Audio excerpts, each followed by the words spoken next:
I'm on the ferry crossing from Holyhead in Wales over to Dublin. We're getting the ferry across to Dublin because we want to take the dog and see my family. So the day started with a drive from London, which took about 5.5 hours, and now it's a 3.5 hour crossing. And then it's about half an hour to my dad's house from there.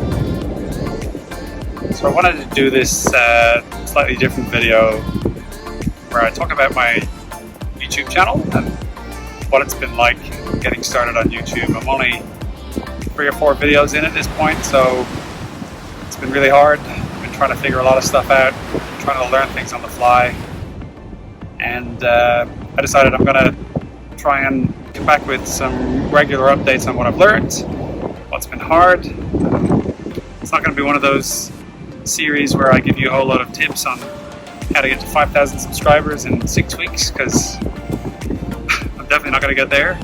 You know, it'll be interesting to see how I've progressed and what I've learned, and maybe if you're in the same boat thinking of starting your own YouTube channel, you might learn a thing or two from my mistakes probably, but we'll see how we go.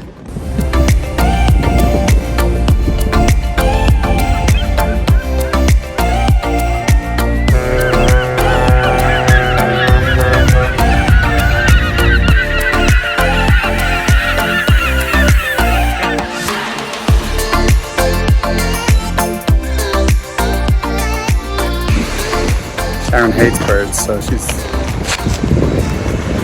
over there across the road. I haven't always wanted to start a YouTube channel. In fact, I didn't even watch YouTube all that much before the pandemic. I found myself with all this free time in my hands and I started watching YouTube. And of course, before you know it, you're hooked. So the sort of videos I'd watch would be, you know, the heavyweights like Peter McKinnon, iJustine, Marques Brownlee, golf videos from Rick Shields, coding stuff from Ben Awad, Web Dev Simplified, and Adrian Twarog, and some other stuff on baseball, football, and some Warzone content as well. But I never ever considered starting my own channel until recently.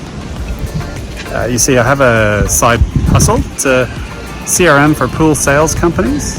So there's potential there for it to become more of a full-time gig, and I started thinking if it did earn enough money for me to go full-time, how would I continue to learn like I do from my colleagues at the moment? And I just thought, you know, YouTube channel is a good way to do that, to keep pushing myself to learn.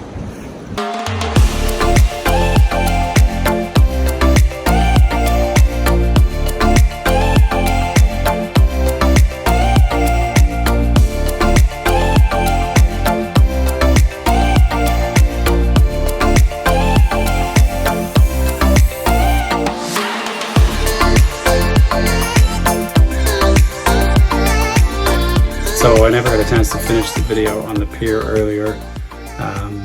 Anytime Sharon came close to me, I got super uncomfortable still speaking in front of her, or at least having her hear me talk to the camera like this is still super uncomfortable for me. So that's something I still need to get used to. But I was saying, at the moment I've made 4 videos. This will be my 5th. I currently have 10 subscribers, half of whom I'm pretty sure are my friends. I've had 45 views of my videos for a total watch time of 1.4 hours. So it's really early days.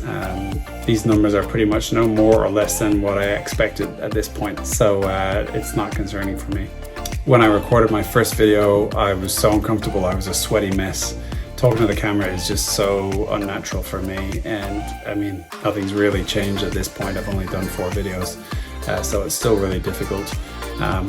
I had all the code written for the tutorial I wanted to go through and a fair idea of how I was going to go through it, but I hadn't written a script for the intro. I hadn't written a script for what I was going to talk about whilst actually writing the code. And that was really difficult. I just all of a sudden lost the ability to speak and couldn't really string a sentence together. So I decided for the next video, I was going to actually write a script. So I wrote a script, and when it came to recording that video, I couldn't remember anything that was in the script. So I was just constantly glancing at the screen, trying to remember the next sentence, then recording it, and then stumbling over my words, and then re-recording it, and so on. And by the time it came to recording my third video, which was actually just me speaking to the camera for most of the time, again, I wrote a script, and I had the same issues. I was glancing at the screen, looking back at the camera, glancing at the screen, trying to remember everything. I got it finished, and I decided to re-record the whole thing. So the second time around, I was actually a bit more comfortable reading the script, and I was able to remember a lot more of it. So it was a lot more natural, and it flowed a lot better. So definitely from that experience, I picked up writing a script is good, and doing a test run is actually good. So reading the script and talking to the camera at the same time. That video also resulted in my first and still only comment on YouTube.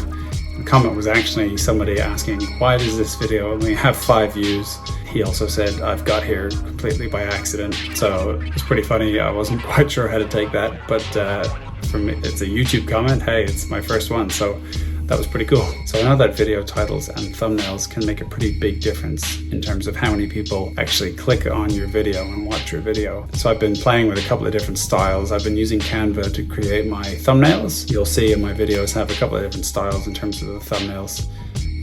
So this is something I'm going to experiment with. I'm trying to come up with a style that looks good, but is also something that catches the eye, and I'm not quite sure how to do that. I'm not really a designer myself. So I think I'll keep playing around with different styles, and I believe I can go back and change the thumbnails later. It would be nice to look at my YouTube videos and see very similar thumbnail styles all the way back instead of a bunch of different designs. So I'm going to experiment with some thumbnails and see what works and see what doesn't, and then hopefully make them all a consistent style. So the hardest part of this whole process has really been all the work that's required.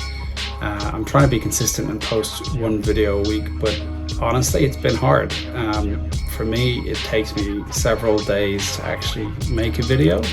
So when you think about you've only got 7 days in a week, you release 1 video, and all of a sudden you really have to start thinking about the next. For me, coming up with ideas hasn't been difficult so far, but actually writing the script, then recording an intro, recording an outro, writing the code for the tutorial, recording the screen recording for that tutorial, maybe recording audio again over that, then putting the video together in Final Cut, which probably involves getting more screen recordings or screenshots to use in that video, finding the music to use, finally creating a thumbnail and publishing the video. So that process probably takes like 3 to 4 days. So it definitely feels like I finish 1 video, I've got maybe a couple of days before I really need to start thinking about the next, if I'm going to keep that consistency of 1 video a week up. So yeah, we'll definitely see how that goes. But like I said, it's been challenging. So the main things I've learned so far is to script my video, do a practice run. So talk to the camera and practice reading the script without looking at the screen too often, and maybe considering a schedule. Maybe I have a day of the week that I like to publish my videos, which means I need to write the script on a Monday, I need to record the intro and outro on a Tuesday, and think of it like that. So we'll see how I go, but there might be something that might help me in the future. I start a new job next week, so I'm hoping it's not going to result in less spare time, but we'll see how busy I am with that. And also, if we manage to get some more customers using the Pool CRM, that's going to take up a bit more time. So I'm definitely keen to keep pushing this and keep seeing how far I can get with this and make it a channel that people are interested in watching, but it's definitely going to be hard. So a little bit down the line, I'll do another video similar to this with the latest on my progress and what might have become easier, what's become harder, what I've learned, and we'll see how we go. I really appreciate you watching the video, and thanks for sticking around, and hopefully I'll see you in the next video.